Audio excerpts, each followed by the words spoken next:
in comedy, there are two tools that any comedian or comedic actor is the basics of comedy that I've understood so far. I'm not sure if so. That is exaggeration and surprise. Yes. So where the performance is a little exaggerated than normal, and there's an element of surprise that creates humor, that creates laughter. So how can the balance of exaggeration but also real be maintained?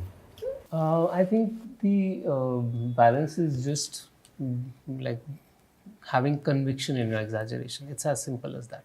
Whatever you're exaggerating, you need to believe it. As an actor, that's the only thing you can do. And I mean, that's the only thing you need to do to be able to do justice to exaggeration. That you believe in that exaggeration, absolutely.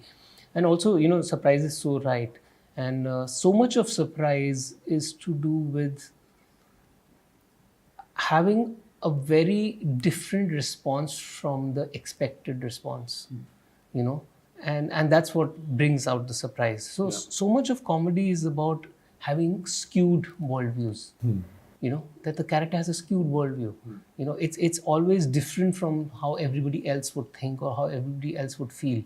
In fact, a lot of people who are comedians are extremely sensitive people. There's so many. I mean, it's shocking that how many comedians have committed suicide, and it's got to do with their sensitivity. That they're so sensitive that they didn't know how to respond to the environment outside of them except than making fun of it or making fun of themselves. So it was just a garb of how to survive. It was their way of dealing with the world. So comedy became their way to deal with the world, because if they were to deal with it the way they are, it would be so difficult for them. Correct. So that's why the greatest of comedians have been extremely sensitive people, or people who actually introverted in a way. And that's how they found a voice to express.